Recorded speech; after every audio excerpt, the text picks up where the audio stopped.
4 ಗಂಟೆ 5 ಗಂಟೆ ಮಾಡಿಲ್ಲ ಎಲ್ಲವೂ ಕೂಡ ಶುಭ ಆಗಿದೆ. ತಾಯಿ ಚಾಮುಂಡೇಶ್ವರಿ ಆಶೀರ್ವಾದ ಇದೆ. ಸಾಕಾಗಬೇಕು, ಉತ್ತರೋತ್ತರ ಅಭಿವೃದ್ಧಿ ಆಗಬೇಕು. ಯಾರಾದ್ರೂ ಕೂಡ ಭಾವಿಸ್ತಾರೆ ಹೆಚ್ಚು ನಾನು ಮಾಡಿದ ಯಾರು ಕೂಡ ಭಾವಿಸೋದು ಬೇಡ.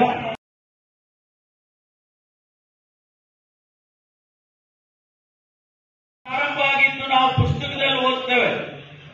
ಮೈಸೂರು ದಸರಾ ಪ್ರಾರಂಭ ಆಗಿದ್ದನ್ನ ಪುಸ್ತಕದಲ್ಲಿ ಓದುತ್ತೇವೆ. ಮುಂದೊಂದು ದಿನ ಮಕ್ಕಳು ಆ ಪುಸ್ತಕದಲ್ಲಿ ಜ್ಯೋತಿ ಗಣೇಶ್ ಅವರು ಅಧ್ಯಕ್ಷತೆ ವಹಿಸಿದ್ರು ಅಂತ ಓದ್ತಾರೆ. ನಾವೆಲ್ಲ ಅದರಲ್ಲಿ ಭಾಗಿಗಳಾಗಿದ್ದೇವೆ. ಇವತ್ತು ನಮಗೆ ಒಂದು ರೀತಿಯಲ್ಲಿ ಕಾಣಬಹುದು ಅದು, ಆದ್ರೆ ಇತಿಹಾಸ ಬೇರೆ ರೀತಿಯಲ್ಲಿ ನಮ್ಮನ್ನ ನೋಡುತ್ತೆ. ಅದಕ್ಕಾಗಿ ನಾನು ತಮ್ಮೆಲ್ಲರಿಗೂ ಕೂಡ ಅಭಿನಂದನೆಯನ್ನ ಸಲ್ಲಿಸ್ತೇನೆ. ಈ ಇತಿಹಾಸದಲ್ಲಿ ನೀವು ಭಾಗಿಯಾಗಿದ್ದಾರೆ. ಸ್ನೇಹಿತರೆ, ಈಗಾಗಲೇ ಪೂಜ್ಯ ಸ್ವಾಮೀಜಿಯವರು ಇಬ್ಬರು ಕೂಡ ದಸರಾದ ಬಗ್ಗೆ ಪ್ರಸ್ತಾಪ ಮಾಡಿದ್ದಾರೆ. ಏನು ಈ ದಸರಾ? ಭಾರತೀಯ ಸಂಸ್ಕೃತಿಯಲ್ಲಿ ಅನೇಕ ವಿಚಾರಧಾರೆಗಳಿದ್ದಾವೆ. ಯಾರು ನೇರವಾಗಿ ಬಂದು ನೀವು ಹೀಗೆ ಅಂತ ಹೇಳೋದಿಲ್ಲ. ನಮ್ಮ ಪುರಾಣಗಳಲ್ಲಿ, ನಮ್ಮ ವೇದಗಳಲ್ಲಿ ಒಳ್ಳೆಯದನ್ನೇ ಬರೆದಿಟ್ಟಿದ್ದಾರೆ. ಹಿಂದೂ ಧರ್ಮ ಎಲ್ಲರಿಗೂ ಸೇರಿರ್ತಕ್ಕಂಥ ಧರ್ಮ. ಯಾರೋ 4 ಜನರಿಗೆ ಸೇರಿದ ಧರ್ಮ ಅಲ್ಲ ಇದು. ಈ ಧರ್ಮದ ವಿಚಾರಧಾರೆಗಳು ಪ್ರತಿಯೊಬ್ಬನಿಗೂ ತಲುಪಬೇಕು, ಪ್ರತಿಯೊಬ್ಬ ಭಾರತೀಯನಿಗೂ ಕೂಡ ತಲುಪಬೇಕು.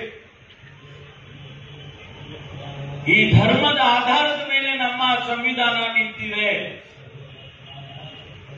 ಈ ಧರ್ಮದ ಆಧಾರದ ಮೇಲೆ ಸಂವಿಧಾನವನ್ನು ಬರೆದಿಟ್ಟಿದ್ದಾರೆ ಬಾಬಾ ಸಾಹೇಬ್ ಅಂಬೇಡ್ಕರ್ ಅವರು. ಪ್ರತಿಯೊಬ್ಬನಿಗೂ ಕೂಡ ಇದು ನನ್ನ ದೇಶ, ಇದು ನನ್ನ ಸಂಸ್ಕೃತಿ, ಇದು ನನ್ನ ಸಮಾಜ ಅನ್ನುವಂತ ಭಾವನೆ ಬರಬೇಕು ಅಂತ ಹೇಳಿ ಬರೆದಿಟ್ಬಿಟ್ಟಿದ್ದಾರೆ.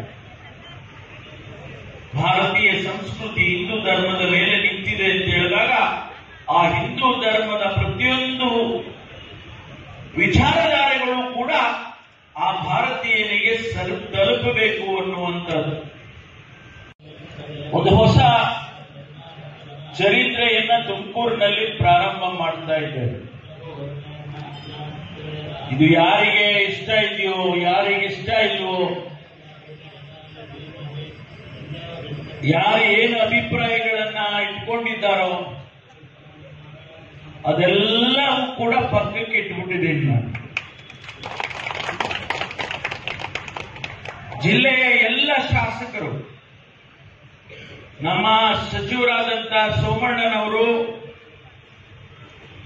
ಸಚಿವರಾದಂತ ರಾಜಣ್ಣನವರು, ಅವರೆಲ್ಲರೂ ಕೂಡ ಮತ್ತು ಎಲ್ಲ ಜಿಲ್ಲೆಯ ಶಾಸಕರುಗಳು ಈ ಕಾರ್ಯಕ್ರಮ ಆಗಬೇಕು, ಮಾಡಿ ಇದನ್ನ ಒಂದು ಇತಿಹಾಸ ಸೃಷ್ಟಿಯಾಗುತ್ತದೆ ಅಂತೇಳಿ ನನಗೆ ನನ್ನ ಜೊತೆಯಲ್ಲಿ ಎಲ್ಲರೂ ಕೂಡ ಸಹಕರಿಸಿದ್ದಾರೆ.